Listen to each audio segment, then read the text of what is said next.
News of the day. Mr. Zimmerman, have you made a decision as to whether or not you want to testify in this case? With values that never die. There are certainly a lot of controversies or scandals brewing right now when it comes to the Obama administration. This is American Heartland with Dr. Grace. Dealing with the federal government is not always high-tech, and it's not always user-friendly. The stories that matter. This is a massive escalation in the tension here in Egypt. The issues that count. I don't know why the media tries to make this into a sensation.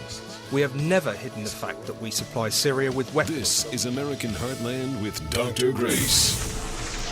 He's got the red, white, blue flying high on the farm. Semper Fi tattooed on his left arm. Welcome to American Heartland. This is Dr. Grace, the editor of Politics and Culture at WorldTribune.com. Thank you very much for taking some time to be with us. I want to start with two breaking news stories. One of them is a bombshell. We're going to get to that in a moment. But first, I want to address a letter written by Karen and Billy Vaughn that was posted on WorldTribune.com, which has now gone viral. I say it has gone viral. Billy and Karen Vaughn lost their son, Aaron Vaughn, in a helicopter crash in Afghanistan in August 2011. He was part of the Navy SEAL Team 6 unit that killed Osama bin Laden.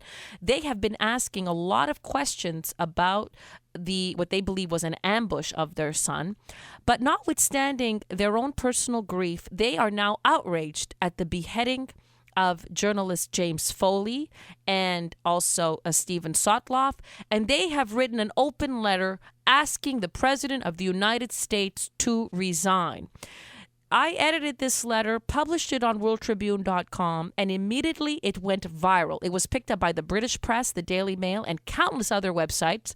And the Vaughns have now been on Fox and Friends. They're going to be on Hannity and on Huckabee. And this story is getting more and more traction by the minute. I want to give special thanks to everybody on Facebook who rallied behind this story and really began the wave here, which is now becoming a national wave. And I opened this show with some new information. Just before coming on air, I've been dealing with a series of emails. WorldTribune.com has been contacted by a gentleman who wants to take this open letter and place it in full-page newspaper ads. He wants to pay for those full-page newspaper ads calling upon the President of the United States to resign. I applaud the citizens of this country, everybody that continues to rally behind the Vaughns, and everybody who continues to rally on behalf of American citizens currently besieged by the enemy, like people like James Foley and Stephen Sotloff and their families. Everybody who is rallying to try to get us a commander-in-chief that will actually defend our interests. I applaud everybody out there for their excellent work. We are making noise and our voices are being heard. A letter like this, a story like this, getting increasing national attention is case in point. It is proof that when we work together, we make waves. And I believe that these waves are only going to get bigger and bigger and bigger. Look at the incredible initiative by this gentleman who wants to take this letter and pay for ads in newspapers so that we bring more and more attention to the incredible rage that is out there against this president who is not protecting American citizens. And the letter has such power because essentially it is written by a grieving mother, one who has given the most precious gift she has, her son, in combating terrorists. And I know that the Vaughns are happy to make this sacrifice if it were for a commander-in-chief who was returning the favor of being good and kind to the troops and to American citizens, but not when there are so many questions swirling about this man's competence and also about this man's ability to defeat our enemy. So, breaking news, you're going to see that letter in newspapers across the country, and I encourage others who want to follow in this trend. Contact our publisher, contact me, and we will give you authorization to get this letter in newspapers, in your county, in your state, wherever you are, wherever you want to place it. We will help you. And I also want to encourage, if you, any one of you out there, if you are in a battleground state like North Carolina, for example, where this broadcast is primarily heard, and if you want to help us distribute this letter in newspapers across the country, we will do everything we can. And in battleground states, the Senate is up for grabs, and every little bit will help to give control of the Senate to Republicans, who then will be able to put maximum pressure on our commander-in-chief to do his job properly. So, breaking news on that front. And that is followed by a bombshell story. And I say bombshell. This week, Bret Baier, I told you that he's one of my favorite journalists in this country. You know, even though he's an anchor of Special Report, he goes the extra mile very often, and he does his own investigative reporting. Well, this week, he broke a story about Benghazi. He has interviewed 3 men who were part of the security personnel at the CIA annex, and they are telling the American public that they were indeed told to stand down 3 times. They could have rushed to the rescue of Ambassador Chris Stevens and Sean Smith. They believe they would have saved those men had they departed when they wanted to. So at around 9:30 p.m. our time, they said that they have testified now in public view that they wanted to go to the rescue, and they were told, you stay put. Listen to this. 5 minutes, we're ready. Thumbs up, we're ready to go. Then what happened? I said, hey, we're ready to go. Bob looks right through me and looks at the team leader and goes, you guys need to wait. Bob was the CIA's base chief in Benghazi. He's on the phone talking to somebody. I assumed they were trying to coordinate us to link up with 17 February. Which is the local militia. It had probably been 15 minutes, I think, and I got out of the car, and Bob and the team lead were standing on the front porch, and I just said, hey, you know, we need to get over there. We're losing the initiative, you know. And Bob just looked straight at me and said, stand down, you need to wait. We're starting to get calls from the State Department, guys, saying, hey, we're taking fire. We need you guys here. We need help. After being repeatedly told to wait, the security team says they defied orders and headed to the besieged consulate on their own. They asked repeatedly for armed air support, which never came. Looking back, the team believes that if they hadn't been delayed for nearly half an hour, things might have turned out differently. If I gave you that 30 minutes back, would Ambassador Stevens and Sean Smith be alive today? Yes, they would still be alive. My gut is yes. You in on that? I'd strongly believe if we'd have left immediately, they'd still be alive today. Well, that is just heartbreaking information, absolutely heartbreaking. These are brave men that wanted to rush to the rescue, and instead of being allowed to do what was essentially their job, they were told not to move forward. They have detailed all of this information in a book that's coming out. It's called 13 Hours, the inside account of what really happened.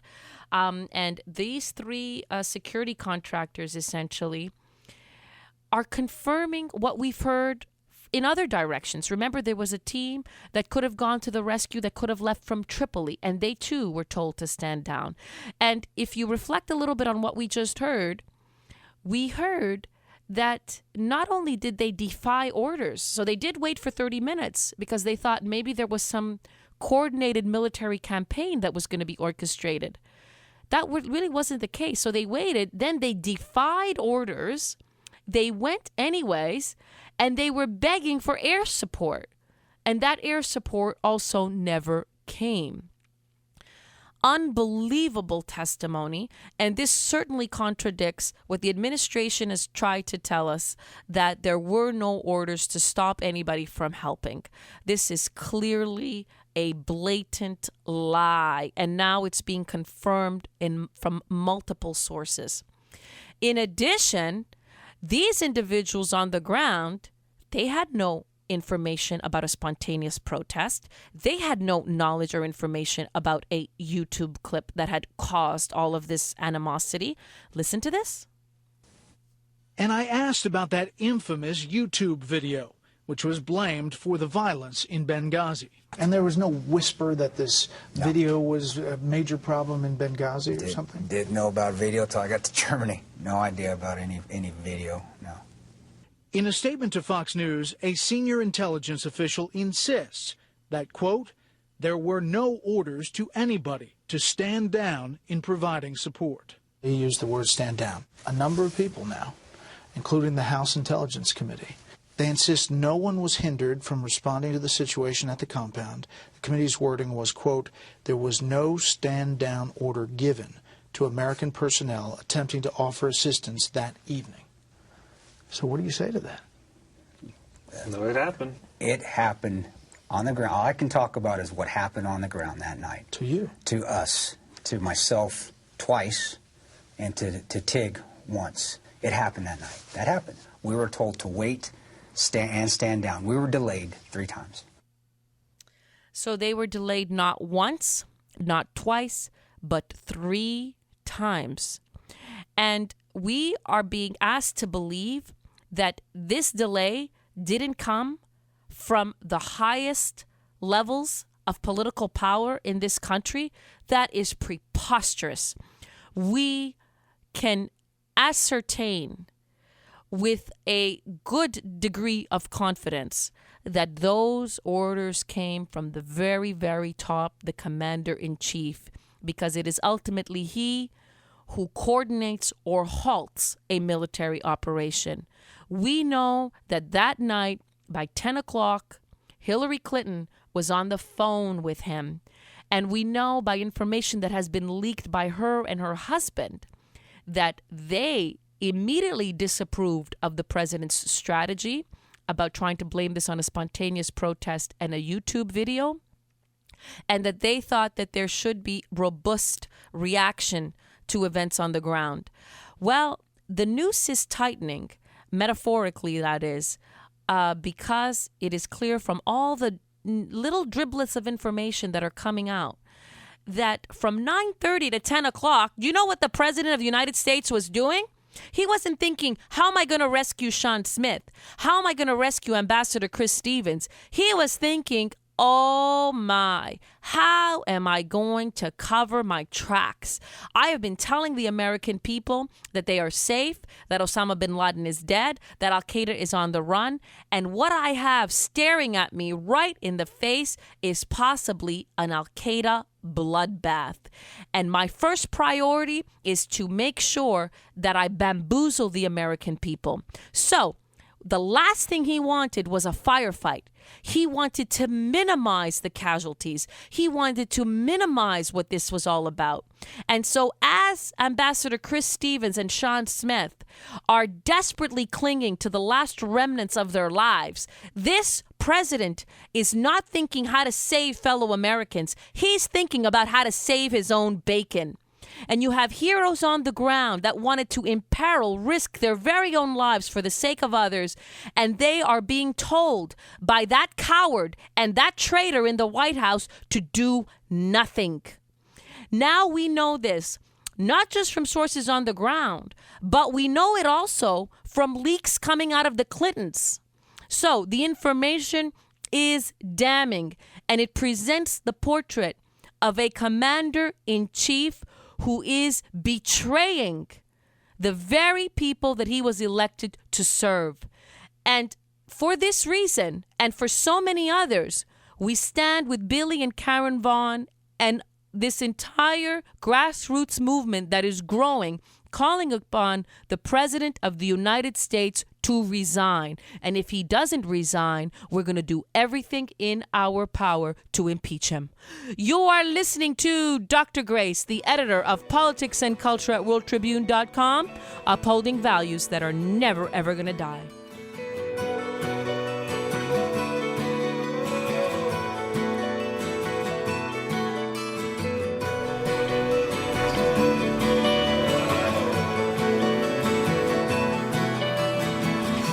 The stories that matter matter, the issues that count. This is American Heartland with Dr. Grace. The stories that matter, the issues that count. This is American Heartland with Dr. Grace. A little less conversation, a little more action, please. All this aggravation ain't satisfaction in me. A little more fight, a little less fun, a little less. Welcome! You're listening to Dr. Grace asking for less conversation and more action.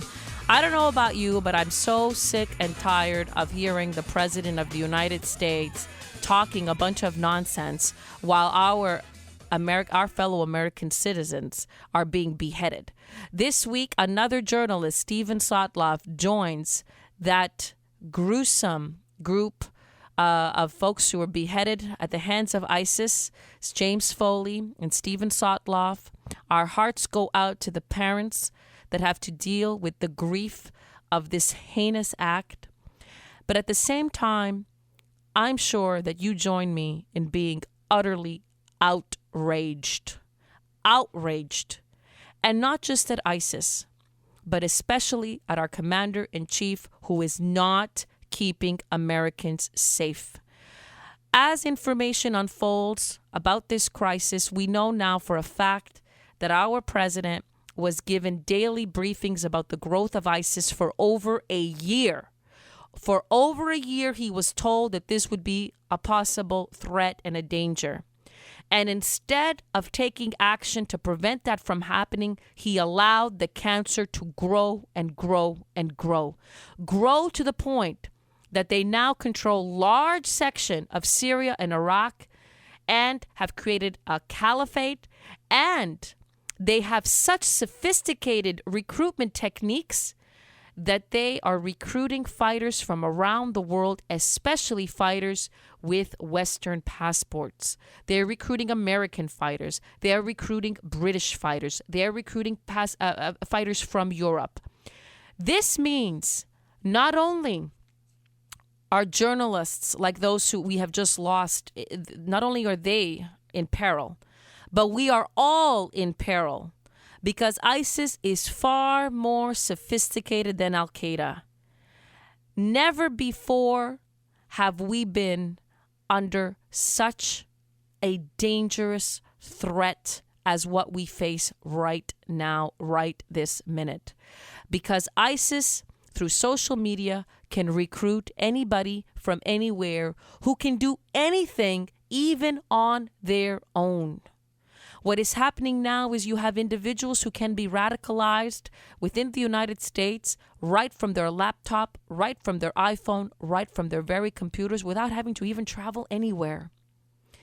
This is a sophisticated group. This is a determined group. And yet, what is most disconcerting of all is that the president knew that this group was growing in strength, and he did nothing. He did nothing. And now he comes forward with these lame statements to the press that even Democratic supporters find revolting. Even Democrats are beginning to distance themselves. None other than thrill up my leg Chris Matthews. He is even saying the president's words fall flat. Listen to this. Here's a question I put to you about the visceral reaction, which I felt it during the Iranian hostage crisis when I was writing speeches for President Carter. I hate it every day. I love the job, the honor of it. Every day I hate it. I go to a bar, people were mad at me because here our guys were just being trooped around and the flag was being burnt, but they weren't being beheaded. I don't think any president can take 2 weeks, every 2 weeks another beheading, or whatever the sequence is going to be. And the president can talk, as Mike did well there, about how someday we'll get them, we'll encircle them, we'll put an alliance together against them, we'll coalition, we'll get them eventually. Eventually, that could be 60 beheadings from now. How many more beheadings from now before we knock ISIS out conclusively and decisively? That's a really good question. And I like the way Chris Matthews phrased it. Is it going to be 60 beheadings from now? 100, 150? Because you know what the president is doing right now? Instead of acting as the leader of the people who elected him, which are Americans, he is trouncing around the world, trying to build a coalition. Why do we need a coalition when we can go right in there ourselves? Was he elected to be the leader of the British, the Italians, or the Germans? Or our leader? When our boys are killed, you act, Mr. President. We don't need a coalition. You declare war and you act. That's what a strong commander-in-chief does. Instead, this guy can't even get his talking points straight. At a recent press conference, not only has he told us that he doesn't have a strategy to defeat ISIS, it's very clear that from moment to moment, he can't remember what his political advisors had told him to say about ISIS. Check this out. Our objective is clear, and that is to degrade and destroy ISIL so that it's no longer a threat, not just to Iraq, but also to the region and to the United States. You know, first of all, if you're saying that you're going to degrade and destroy, I mean, say it like you mean it. Look menacing. That's generally what a commander-in-chief does. He almost says it like in passing. And, we're going to degrade and destroy ISIS. For crying out loud, look in the camera, look him straight in the eye and say, we're coming for you. We're going to destroy you. That's what a good commander-in-chief does. But not only is he not able to convince us that that's really what he wants to do, he then actually contradicts himself. No, you know what? We may just, maybe just try to manage them. Listen to this. We can continue to shrink ISIL's sphere of influence, its effectiveness, its financing, its military capabilities, to the point where it is a manageable problem. I'm already asleep. Are you asleep? I'm already asleep. I mean, if I were a member of ISIS listening to this, I would conclude he really doesn't have a clue what to do. Now, what he is doing is he is launching airstrikes, and he's sending more and more of our boys there. He just announced that another 300 are going. But wait a minute. We don't have boots on the ground, though. He keeps saying we don't have boots on the ground. But we now have over 1,000 of our boys on the ground. What do you call that? Those are boots on the ground. Oh, I'm sorry. I'm not understanding this foreign policy properly. I'm sorry. My bad. They're not boots on the ground, you see, because, quote unquote, they're not in combat roles. You know, Mr. President, I'm sick and tired of your stupid semantics. When our soldiers are in a combat zone, those are boots on the ground. Now, he is trying to have it both ways, trying to act like he's doing something while at the same time trying to preserve his legacy as a man who has ended wars. Well, you have ended nothing. The wars are ongoing, and our boots are on the ground. So stop it with your nonsense. It's not working. Nobody believes it. We can see right through this. Our boys are in harm's way. And what makes matters worse is they're there without a clear strategy and without a commander-in-chief that is truly determined to destroy ISIS. You know why? Because right now, he wants cover. He wants international cover. Remember, he's supposed to be the great peacemaker. He's the Nobel Peace Prize winner. So he can't go in there unilaterally and bomb ISIS to smithereens, which is what any patriotic commander-in-chief would do. No.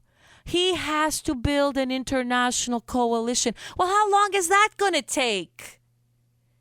How long is that going to take?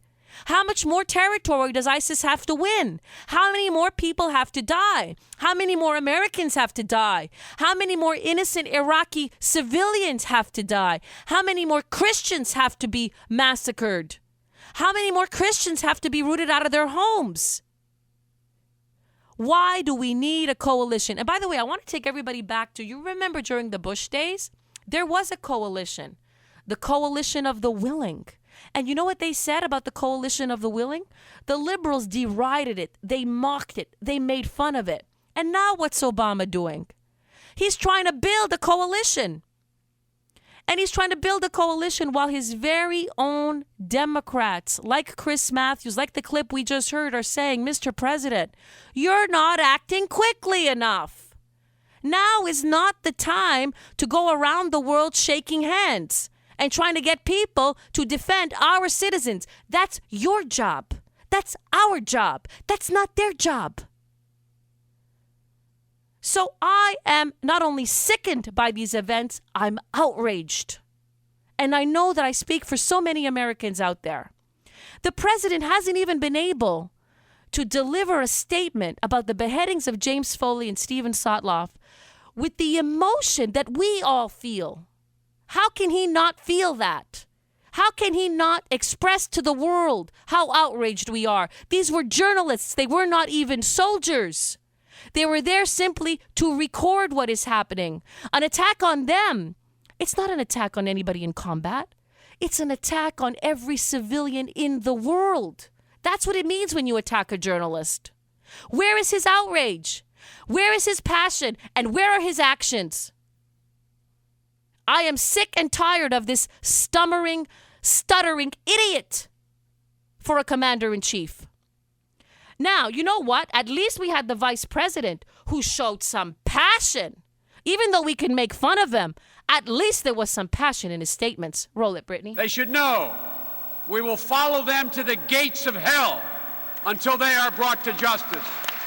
Because hell is where they will reside. Hell is where they will reside. That is the kind of statement that our president should be making, and he should be backing it up with actions. Rain thunder upon ISIS. That is what we want to see. We don't want to see pinprick airstrikes. We don't want to see our troops on the ground without a full commitment to war. We don't want to see a commander-in-chief stuttering and stammering on the world stage instead of at home crafting a war resolution, declaring war with the full might of Congress. What we want to see is ISIS destroyed now and quickly. And we want to send a message to them and to anybody who dares lay a hand on one hair on an American citizen. You touch one hair on one of them, we rain thunder on you. That is what we want to see. That is the passion we want to see. That is the outrage we want to see. That is the commitment to our people that we want to see. And that would actually, in reality, be true world leadership. Instead, what's our president really doing? You know, if you notice all the pictures that are coming out, he's kind of standing behind the British Prime Minister. He wants to cede leadership to others. If it's not Putin that he wants to cede leadership to, now it's another Western leader. The British Prime Minister is behaving tougher than our American president. And those images now are clear for the world to see. They are laughing at him and they are laughing at us. Because ultimately, at this moment, he is the face that our enemies see around the world. They're not scared. They're not intimidated. They're not going to stop. They are not going to stop. And it is very, very clear that this president is lost. He's just lost. He doesn't really know what he should do because he's torn between two fundamental problems. One is that he promised to be the leader of a peaceful period in American history. He promised to be the president that would get us out of war. And on the other hand, there is this reality. There is a reality that his withdrawal constantly bumps up against. And it is the hard reality of foreign affairs, which is weakness invites more attacks. And the more you apologize and the more you placate, the more our enemies will seize their opportunity to attack. This president is failing badly on the job, and it is no wonder that we end the week with his poll numbers at the lowest that they have ever been. That is well deserved. You're listening to Dr. Grace, upholding values that never die.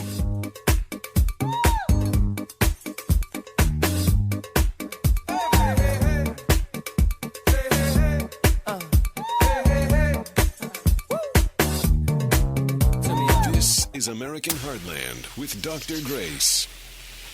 This is American Heartland with Dr. Grace.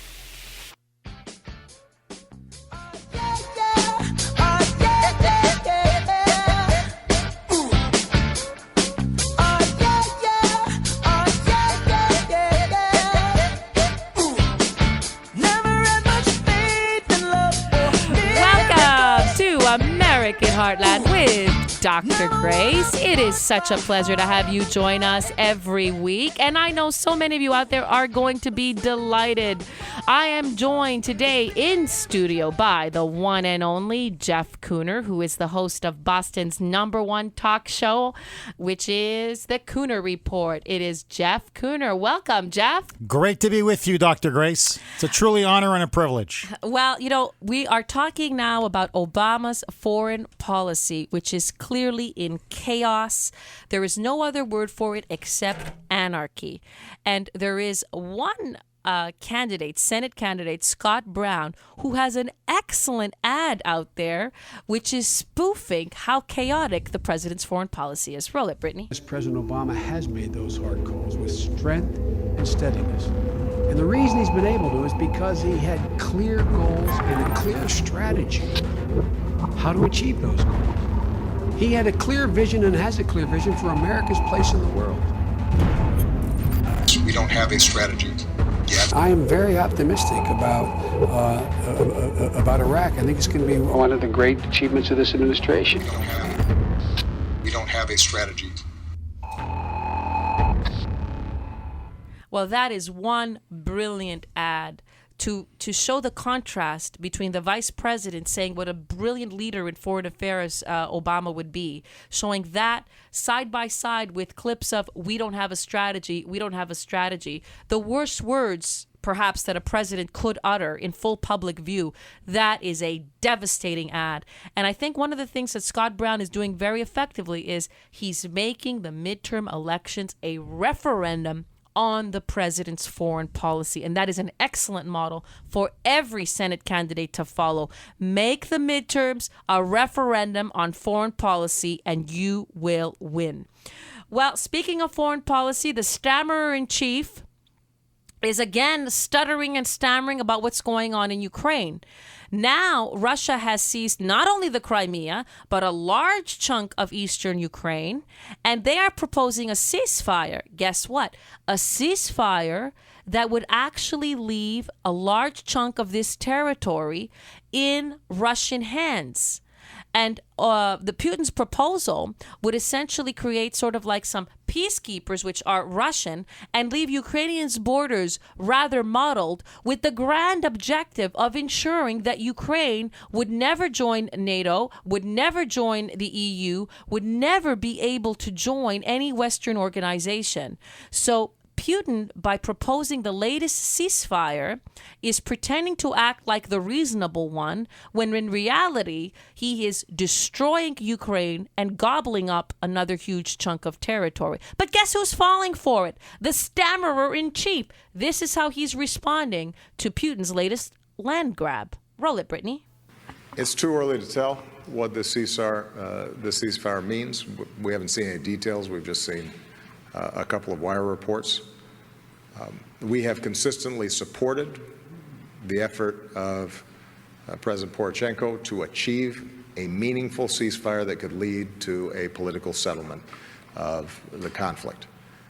So far, it hasn't held, either because Russia has not been serious about it or has pretended that it's not controlling the separatists, and the separatists, when they've thought it was to their advantage, have not abided by the ceasefire. So we haven't seen a lot of follow-up on so-called announced ceasefires. Having said that, if in fact Russia is prepared to stop financing, arming, training, in many cases joining with Russian troops, activities in Ukraine, and is serious about a political settlement, that is something that we all hope for. I've said consistently, our preference is a strong, productive, cooperative Russia. But the way to achieve that is by abiding to international norms. You know, is this a joke? Truly, is that a joke? You have Russia having seized large chunks of territory, and then him saying that he wants a cooperative Russia. He wants Russia to stop financing the separatists. He wants them to, quote unquote, abide by international norms. Is this a joke? They're not doing that. And he's calling for a, quote unquote, a political settlement. There's going to be no political settlement. They are moving forward with armaments. And all their chatter is just that. It's just a bunch of chatter. So he talks almost like an analyst, not like the commander-in-chief that can truly affect change and have his will be done on the world stage. And Jeff, I want to ask you this.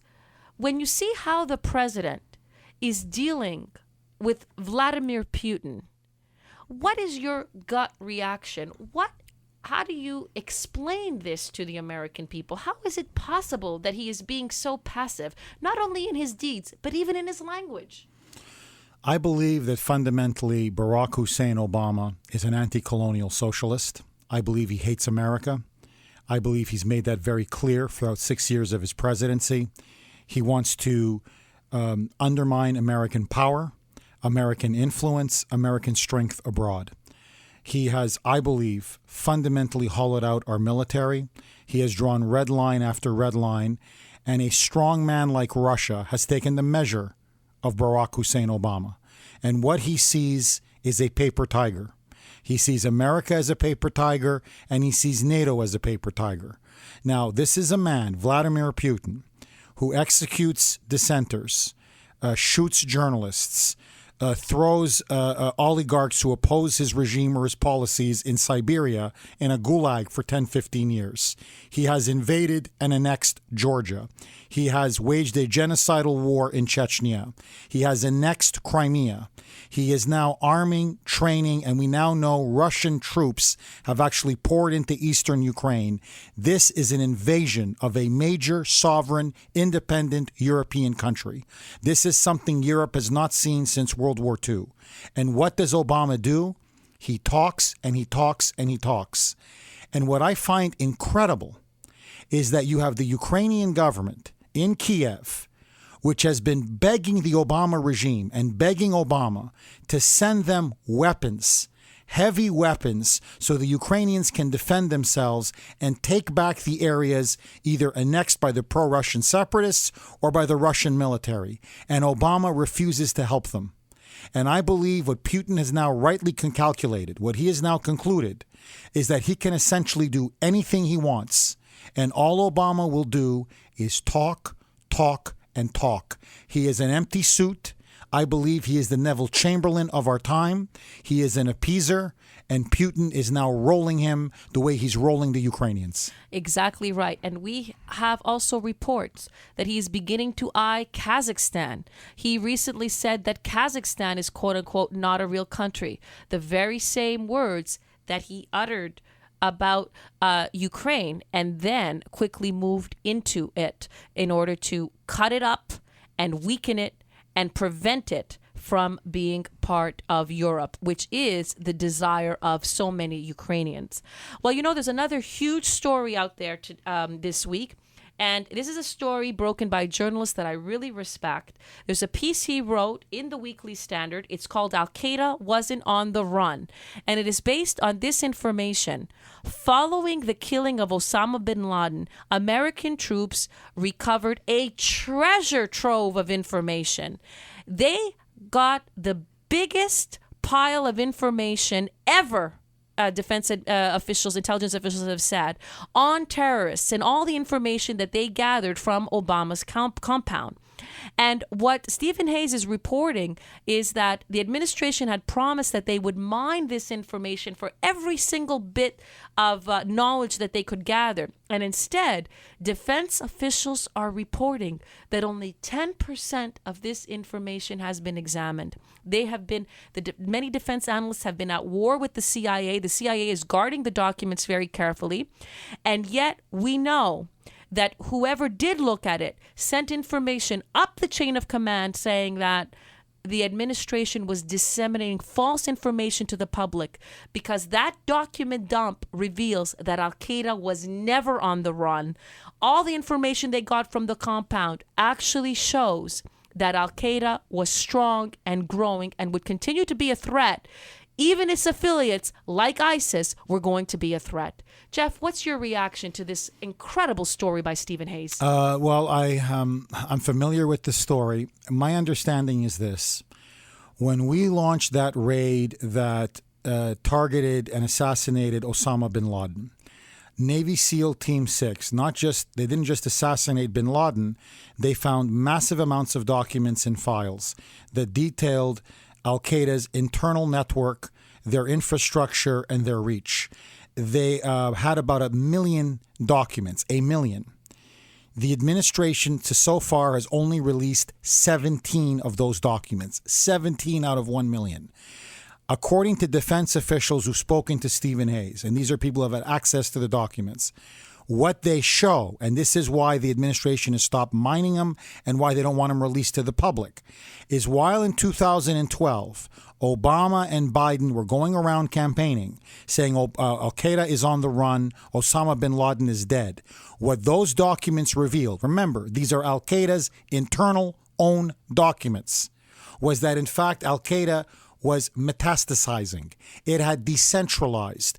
They were in Pakistan. They were growing in Yemen. They were growing in Somalia. They were growing in Libya. They were growing in North Africa. They were spreading across even to certain cells and parts of Europe. So rather than being on the run, the documents show the exact opposite.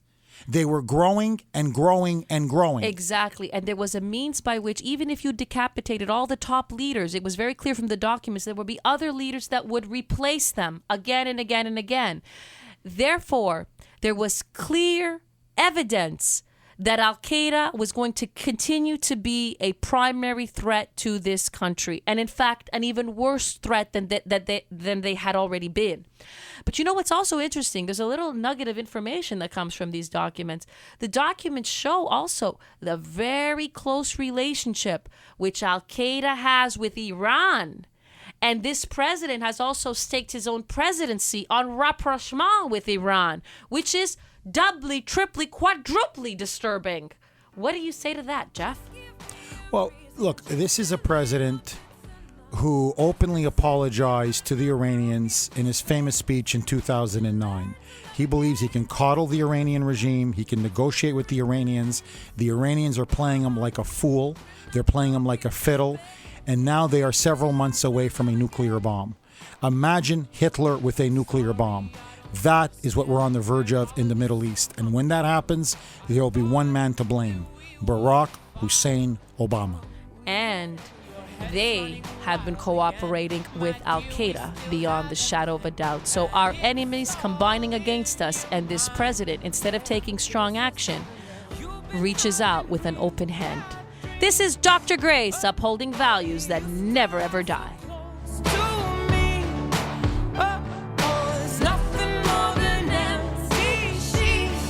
The stories that matter, the issues that count. This is American Heartland with Dr. Grace. The stories that matter, the issues that count. This is American Heartland with Dr. Grace.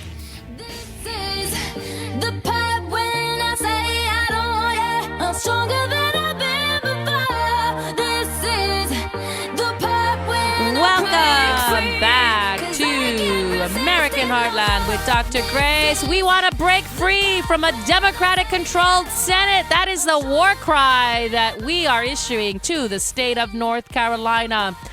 And you, the people of North Carolina, are going to play a key role in this election because your Senator Kay Hagan, a Democrat, is on the ropes.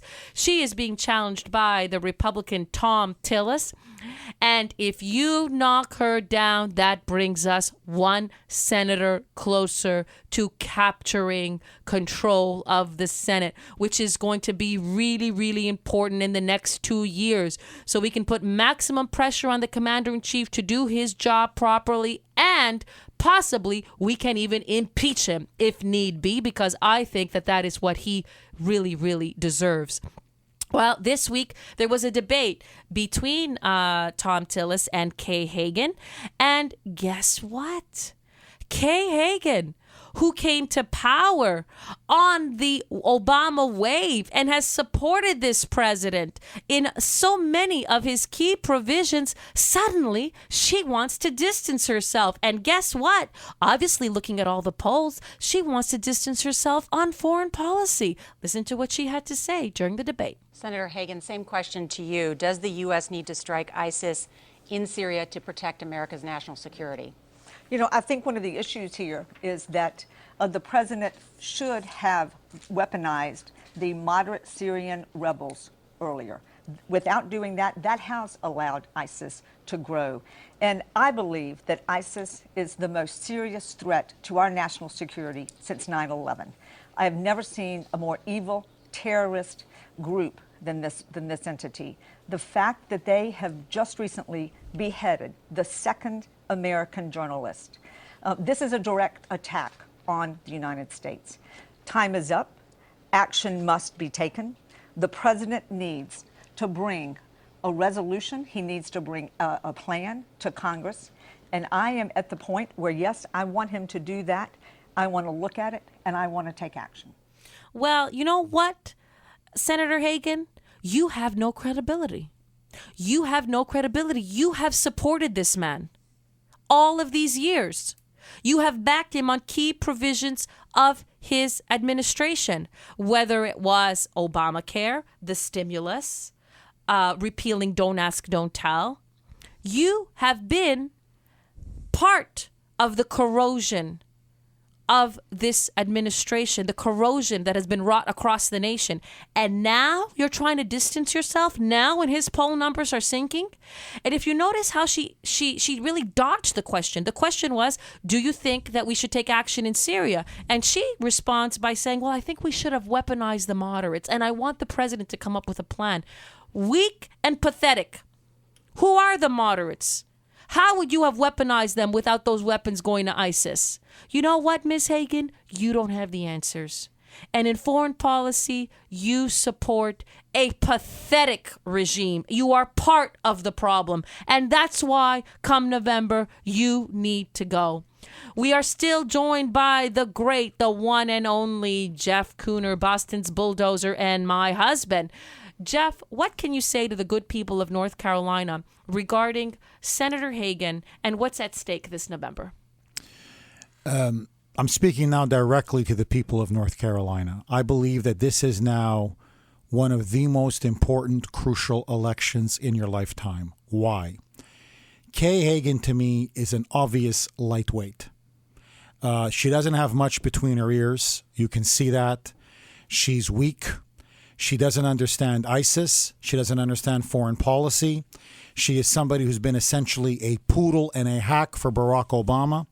She has betrayed the hardworking taxpayers of the people of North Carolina. She deserves to be swept into the dustbin of history. But even more importantly, it's not just that she's an awful senator. There have been many bad senators before. What is to me even more important is that North Carolina is one of those states that are now up for grabs in terms of determining who will control the Senate. The Republicans now need to win 6 seats in November to recapture control of the Senate, and with the Senate, Congress, and with Congress, they will then be able to stop Obama dead in his tracks and begin the movement to take our country back. North Carolina, Arkansas, Louisiana, New Hampshire, West Virginia, South Dakota, Montana, these are the states that Republicans can easily win. And so when you think about what's happening and what's at stake in the midterm elections in November, I want all of you to remember one fundamental thing. Think about your children and think about your grandchildren. Because if Obama is allowed to complete his transformation of America, your children will have no future. Who has helped to mount a pile of debt upon the American people and upon our children and grandchildren? Kay Hagan. Who is the one that refuses to call for Obamacare to be repealed root and branch? Kay Hagan. Who is the one that has stood there and supported tax increase after tax increase? Kay Hagan. Who is the one that has stood there and refused to hold this president and his out-of-control regime accountable for the fact that we now have an open, porous, wide-open border in which we are now being invaded by millions and millions of illegal immigrants, and among them, we now know ISIS and radical terrorists themselves? Kay Hagan. My friends, all of you in North Carolina, you have a chance to change the destiny of this nation. We are now at a fundamental crossroads. And the question that is now before us as a people and as a nation, as Shakespeare would put it, shall we be or not be? Are we going to allow Obama to put the final nail in our coffin and create a socialist United States, where we now become a permanent European social democratic state, where we now have completely repealed the fundamental values and principles that made us a great republic? Or will we return to our constitutional roots and our fundamental liberties and freedoms given to us by our founding fathers and our ancestors? In other words, will we save and revive traditional America? Or will we go down the dark road of Obamaism and a third world banana republic? My friends, the choice is yours. Let North Carolina lead the way. Let North Carolina wave the flag of freedom. And let us say once and forever, no to Obama, no to socialism, and no to the end of America as we know it. Very well said, Jeff. Thank you so much for joining us. And I want to also address two key points regarding Kay Hagan. That is, she is trying to launch again that broken record about the Democrats being good for women and Republicans being somehow anti-women. Well, if you're a woman in North Carolina and you're about to cast your ballot, I want you to think about the grieving mothers out there. The grieving mothers that deplore the name of President Obama. The grieving mothers of those who lost their sons or brothers or fathers in Benghazi. The grieving mothers who lost their boys in that fatal crash in Afghanistan in 2011. The grieving mothers right now, the mother of James Foley, the family of Sotloff. What about those women? Do you stand with those women who have lost their boys? Because I can tell you one thing. This president does not stand with those women. And Kay Hagan does not stand with those women. And to African Americans out there, if you think this is your man, this president, he has betrayed you every step of the way.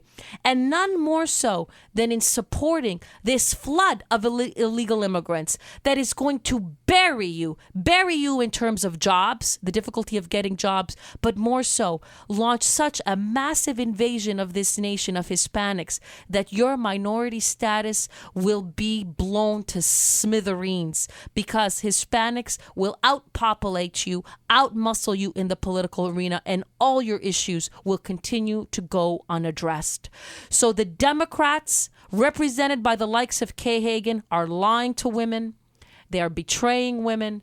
They are lying to African Americans. They are betraying African Americans. And for these reasons, as well as the most important of all, that our national security is at stake with a commander-in-chief who is not up for the job.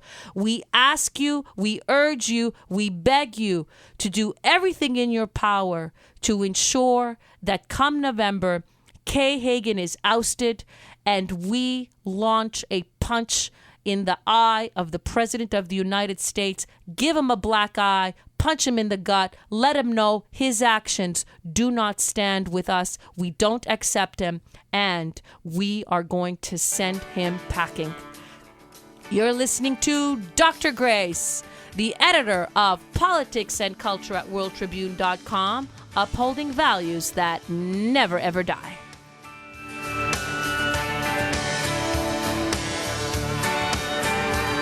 Well, if you ask me where I come from, here's what I tell everyone. was born by God's dear grace in an extraordinary place where the stars and stripes and the eagle fly. It's a big old land with countless dreams, and happiness ain't out of reach. Hard work pays off the way it should. This is American Heartland with Dr. Grace.